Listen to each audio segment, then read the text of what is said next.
तो इस इल्ज़ाम के ऊपर, ये तो डायरेक्ट चाइना पे इल्ज़ाम है, जवाब कहाँ से आएगा? हमारे यहाँ तो जवाब दिया जा रहा है। हमारे कुछ सहाफ़ी भी ट्विटर पर जवाब दे रहे हैं कि ये पाकिस्तान की अपनी हिकमत अमली थी, दिफाई हिकमत अमली, जिसकी वजह से कामयाबी मिली। क्या चाइना इस पर जवाब देगा?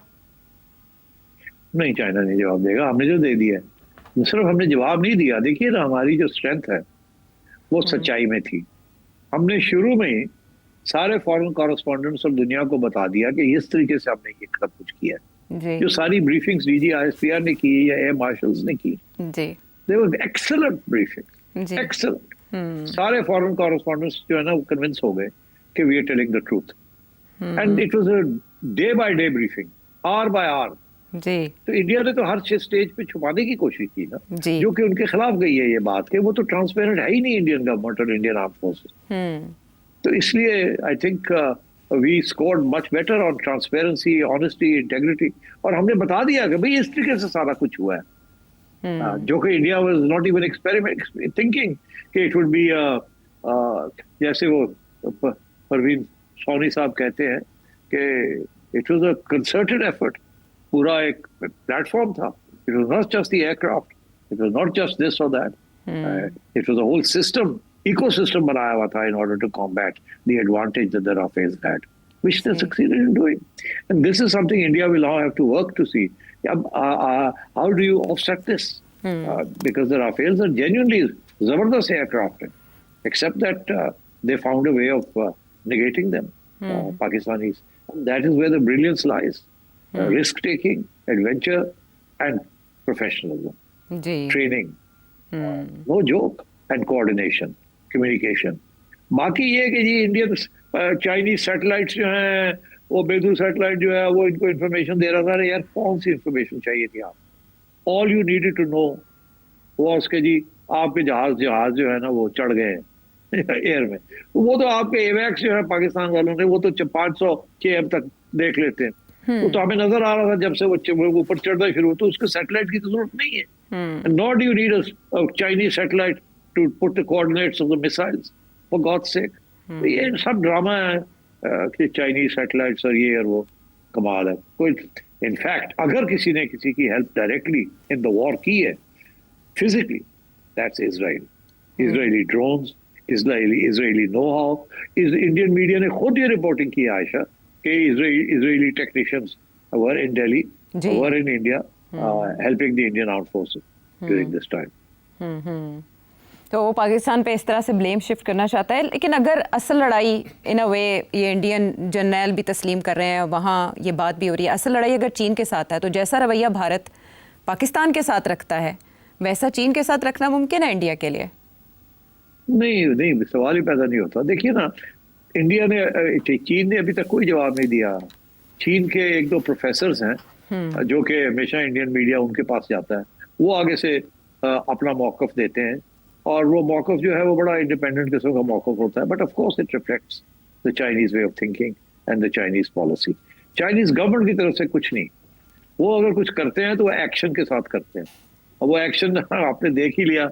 उनकी एक पूरा अरुणाचल प्रदेश जो है वो उन्होंने नाम ही उसका बदल दिया। उन्होंने कहा जी ये तो डिस्प्यूटेड टेरिटरी है। उन्होंने मौका ढूंढ के वो कर दिया। आजकल इंडिया ने शोर डाला हुआ है कि सतलज का पानी जो है वो कम आ रहा है, पता नहीं चाइना रोक तो नहीं रहा, and so on and so fourth. तो बात यह है कि वो तो इशारे तो हो चुके हैं ना कि अगर आप पाकिस्तान का पानी रोकेंगे ऊपर, तो फिर आपके साथ भी ये सलूक हो सकता है।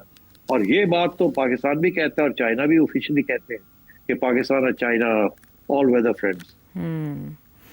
ठीक है सिट साहब, चाइना का रोल स्पेशली ये जो इंडिया के साथ पाकिस्तान का थोड़े दिन की जो जंग छिड़ी, उसमें चाइना का किरदार जो भी था, हमने उसके बाद चाइना की स्ट्रेटजी में चेंज देखा है और पेस तेज़ देखी है।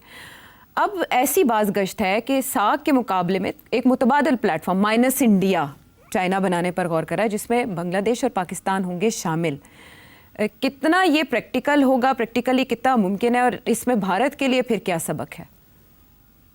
देखिए, भारत का ये ख्याल था कि सार्क को वो लीड करेगा। वो उस वक्त की सोच थी जब भारत के बहुत अच्छे तल्लुकात थे सारे बॉर्डर मुल्कों के साथ, मगर सिर्फ पाकिस्तान के साथ अच्छे नहीं थे, अप एंड डाउन थे। तो उस वक्त सारे वो जो थे छोटे लोग 6-7 जो बाकी हैं, they were supporting India, backing India. Sri Lanka भी था, बांग्लादेश भी था, नेपाल था, भूटान था, मालदीव था, और वन बाय वन इंडिया के तल्लुकात सबके साथ खराब होते गए। वो बुली ऑन द ब्लॉक। वो आपने जयशंकर साहब की आप देखें, जिस तरीके से वो बात करते हैं, जिस तरीके से वो उठते बैठते हैं, तो यू कैन टेल के एरोगेंस है, शेयर एरोगेंस। अच्छा, वो नहीं पसंद की लोगों ने, आहिस्ता आहिस्ता सारे खिलाफ हो गए इनके। तो अब तो इंडिया ने फिर सोचा अच्छा ऐसी बात है, तो चले हम साथ में लिफ्ट ही नहीं कराते किसी को, अगर हमारे साथ नहीं है, हमें नहीं सपोर्ट करते, तो चले फिर हम साथ को छोड़ते हैं। अब ये उनका नुकसान है इसमें, क्योंकि अगर कोई खला जो है ना, खला वो नेचर जो है ना, अब कुदरत खला को एक्सेप्ट नहीं करती। कहीं भी खला होती है ना, वो पूरी हो जाती है। सियासत में तो खैर बिल्कुल ही खला खाली नहीं रहती, जगह खाली नहीं रहती, कोई ना कोई भर देता है उसको आके। अब आपने अगर साथ छोड़ दिया, क्योंकि आपको वो लीडरशिप तस्लीम नहीं की जा रही, लोग सवाल करने शुरू कर दिया, तो फिर ठीक है, उससे कोई और वो खला पूरी हो जाएगी। और वो खला जो है वो अब चाइना ही कर सकता है, क्योंकि चाइना का जो रोड एंड बेल्ट प्रोजेक्ट है ना, उसने ऑलरेडी ये सारे मुल्कों को अपने अंदर ले लिया है। श्रीलंका को भी ले लिया है, नेपाल को भी ले लिया है, बांग्लादेश को भी ले लिया है, मालदीव्स को भी ले लिया, पाकिस्तान को ले लिया, अफगानिस्तान को ले लिया। All are becoming part of the road and belt initiative, सब वाया सीपैक एंड सब डायरेक्टली वाया अदर। एंड ये मिलिट्री पैक्ट नहीं है, this is a economic development pact. SAARC का भी यही ख्वाहिश थी कि जी प्रेफरेंशियल ट्रेड बैरियर्स, जो ट्रेड बैरियर्स है उनको खत्म किया जाए, प्रेफरेंशियल ड्यूटीज की जाए, आना जाना हो, कल्चरल एक्सचेंजेस हो, इकोनॉमिक डेवलपमेंट हो, इसको एक इकोनॉमिक ब्लॉक बनाया जाए डिस्पाइट योर पॉलिटिकल डिफरेंसेस।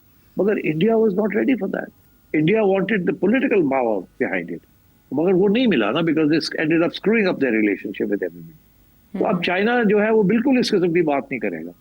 अब वो चाइना जो है वो बिल्ड कर रहा है रोड एंड बेल्ट इनिशिएटिव, और उसके साथ साथ वो building infrastructure in all these countries.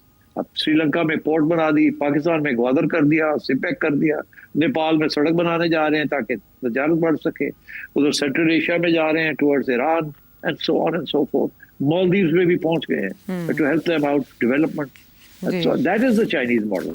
So I think अगर चाइना और पाकिस्तान मिलकर एक नया ब्लॉक साउथ एशिया का बनाते हैं, मेरा ख्याल है अब वो साउथ एशिया का शायद ना बनाएं, वो शायद इससे बड़ा करना चाहे, साउथ एंड वेस्ट एशिया करना चाहे। You know, that's what I think. हाँ, अभी आई थिंक इट्स प्रेमेच्योर कि ये सार्क खत्म हो जाएगा और कुछ सार्क की जगह पे सेम कंट्रीज माइनस इंडिया।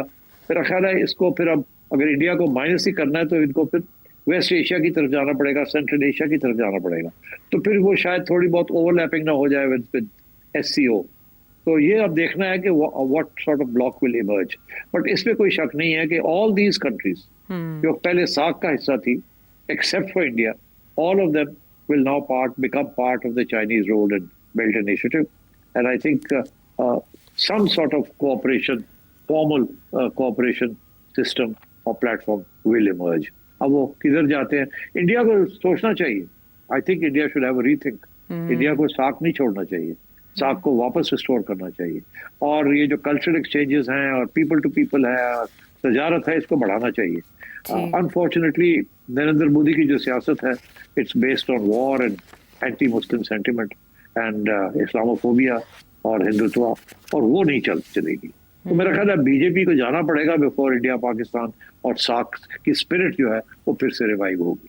तो इस तरह से इन अ वे SCO और ब्रिक्स के दरवाजे भी भारत पर बंद हो सकते हैं अगर यही चलती रही स्ट्रेटजी। देखिए SCO जो है उसमें तो अब और भी लोग आ रहे हैं और इंडिया को तकलीफ हो रही है, ब्रिक्स में भी और लोग आ रहे हैं, इंडिया को तकलीफ हो रही है, और क्वाड जो है वहाँ इंडिया की अहमियत ही नहीं रही। जहाँ इंडिया पहुंच रहा था वो तो अब क्वाड जो है देयर वरीड कि यार ये इंडिया तो is neither here nor there, क्योंकि इंडिया फुल फ्लैश सपोर्ट भी नहीं करता ना। इंडिया अपनी भी सो कॉल्ड नॉन अलाइनमेंट लेके बैठा जी। एक तरफ रूस के कैंप में है, दूसरी तरफ अमेरिका के कैंप में है, तीसरी तरफ इसराइल के कैंप में है, चौथी तरफ UAE और दुबई वालों के साथ भी करने की कोशिश कर रहा है। It doesn't work anymore like that. ये सिचुएशन इतनी स्टार्क हो गई है, you have to make choices, and India is finding it difficult to do for this balancing act.